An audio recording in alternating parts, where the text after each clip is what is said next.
Welcome to RR real review. నేను మీ రంజన. ప్రతి వారంలానే ఈ వారం కూడా మంచి ఫ్రెష్ హాట్ సినిమాస్ రివ్యూస్తో మీ ముందు వచ్చేసా. సో లేట్ చేయకుండా స్టార్ట్ చేసేద్దామా?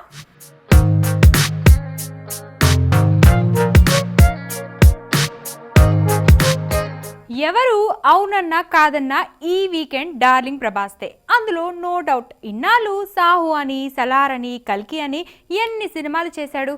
అన్ని యాక్షన్ సినిమాలే. ఆ మధ్య ఆదిపురుష్, రాధేశ్యామ్ అని మంచి లవ్ స్టోరీస్ తీసిన ప్రభాస్కి వర్కౌట్ కాలేదు. అందుకే ఈసారి కొడితే సరిగ్గా కొట్టాలనుకున్నాడేమో.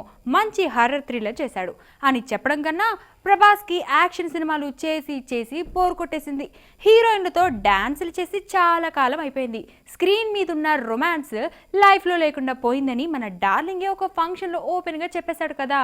So just for a change కోసం ఈ హర్రర్ జనర్ని ట్రై చేసి ఉంటాడని అనుకుంటున్నా. ఇకపోతే డైరెక్టర్ మారుతి తనే రాజాసాబ్ తీశాడు. చిన్న హీరోలతో లవ్ స్టోరీస్ తీసుకునే మారుతి ప్రభాస్తో సినిమా చేస్తాడని ఎవ్వరూ ఊహించలేదు.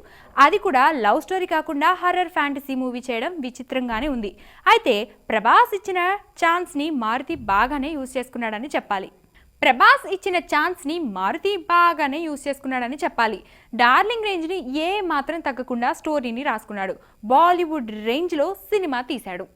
ప్రభాస్ కోరుకున్నట్టే ఒక్కరు కాదు, ముగ్గురు హీరోయిన్స్ని పెట్టి సినిమా తీశాడు. ఒక విధంగా చెప్పాలంటే ఇది ప్రభాస్కిది మంచి రిలీఫ్. ఎన్నాళ్ళు ఫైట్ చేజులని చేస్తాడు చెప్పండి.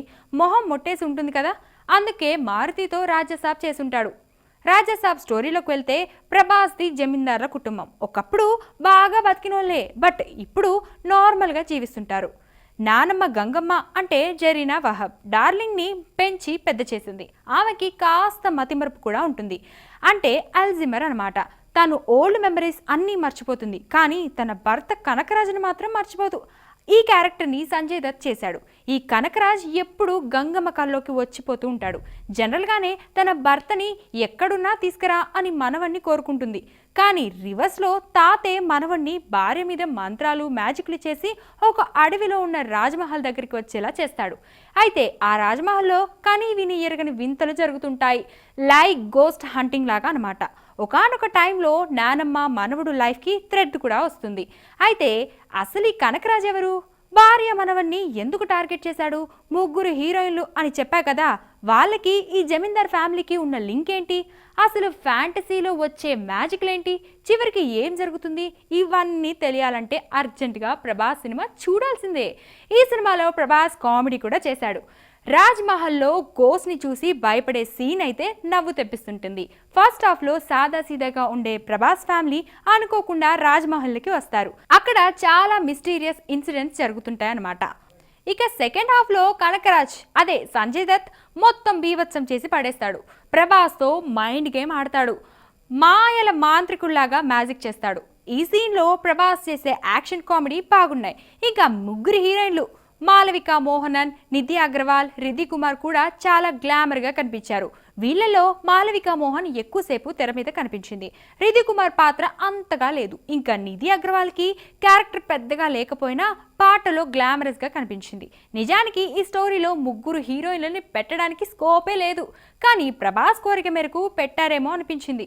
రాజాసాబ్లో ప్రభాస్ లుక్ చాలా స్టైలిష్గా ఉన్నాయి. చాలా రోజుల తర్వాత రొమాంటిక్ కామెడీ చేశాడు.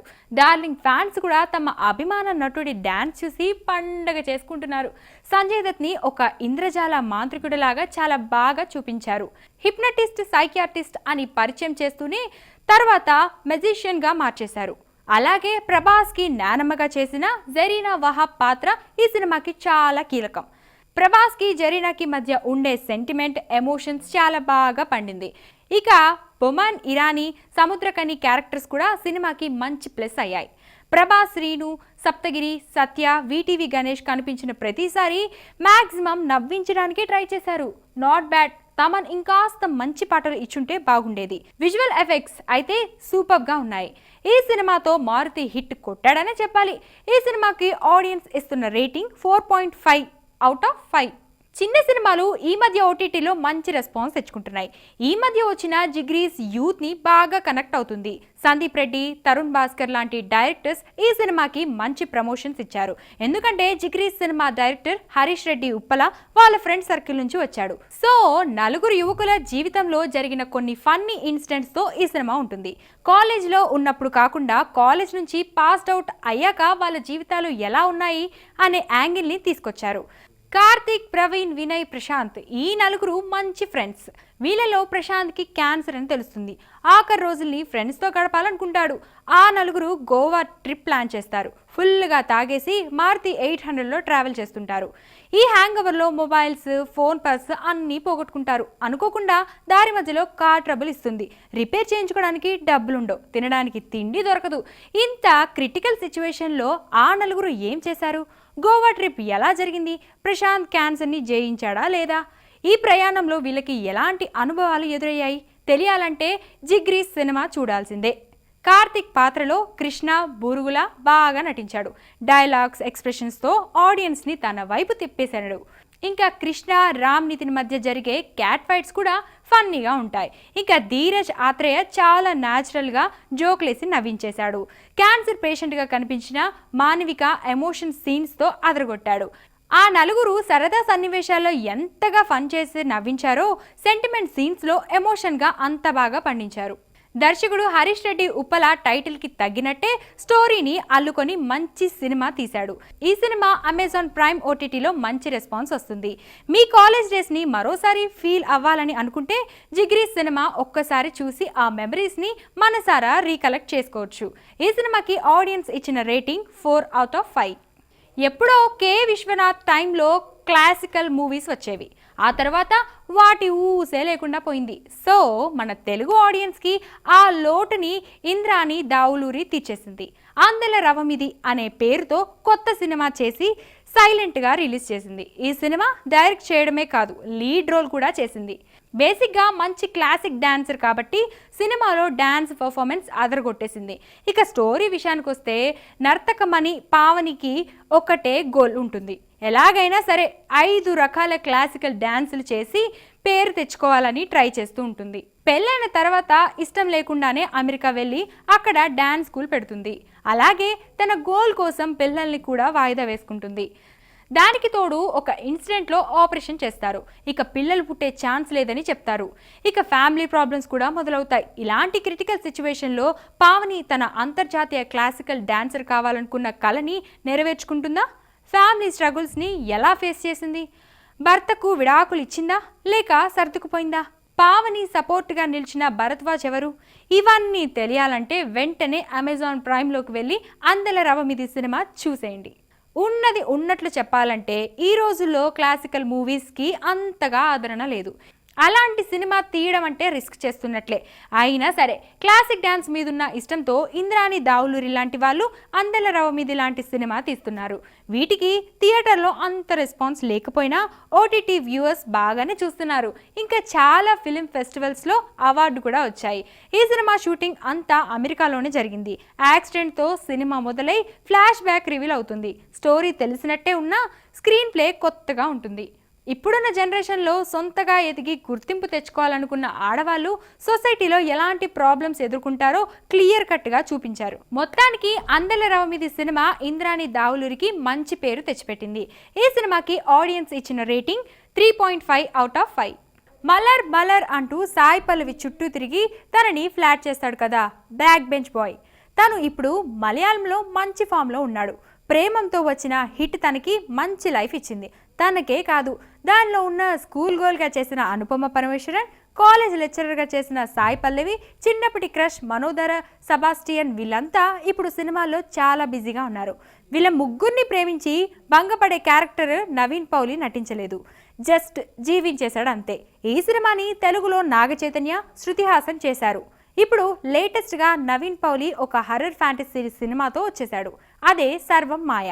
మనోడు ఉండేది మామూలు ఇంట్లోనే, కానీ ఆ ఇంట్లో తను కాక ఇంకెవరో ఉన్నట్లు ఉలిక్కిపడుతూ ఉంటాడు. ఏ గదిలోకి పోయినా, ఏ మూలలో చూసినా, ఆఖరికి గుమ్మం దగ్గర కూడా ఎవరో ఉన్నారని భయపడుతూ వణికిపోతూ ఉంటాడు. ఈ సీన్లో ఆడియన్స్ బాగా నవ్వేసుకుంటారు. మలయాళంలో నిర్మాతగా ఉండి సినిమాలు తీస్తున్న రియా సుబ్బు దీనిలో హీరోయిన్గా మంచి క్యారెక్టర్ చేసింది. తన క్యూట్ లుక్స్ తోటి చిలిపిగా యాక్టింగ్ చేసి ఆడియన్స్ హృదయాల్ని కొల్లగొట్టేసింది. జనరల్గా ఇలాంటి హర్రర్ మూవీస్కి ఫ్యామిలీ ఆడియన్స్ రారు, కానీ ఈ సినిమాకి ఫ్యామిలీ ఆడియన్స్ కూడా పలోమని వచ్చేస్తుంటారు. అఫ్కోర్స్ నవీన్ పౌలి మీదున్న ప్రేమ, వీరాభిమానం కూడా ఒక రీజన్. నిజానికి ఈ మధ్య కాలంలో నవీన్ పౌలికి సరైన హిట్ పడలేదు. మలయాళ ఫేమ్ ఇండియా, వర్షం కలుక్కు శేషం లాంటి సినిమాలు బాగున్న కమర్షియల్గా నిరాశపడిచాయి. దాదాపు 10 ఏళ్ల తర్వాత సర్వం మాయ మంచి హిట్ ఇచ్చింది. డైరెక్టర్ అఖిల్ సత్యన్ హర్రర్ స్టోరీని కామెడీ యాంగిల్లో చూపించిన విధానం సింపుల్ సూపర్గా ఉంది. ఇప్పుడు బిగ్గెస్ట్ హిట్ అయిన సినిమాలో ఇది కూడా ఒకటి.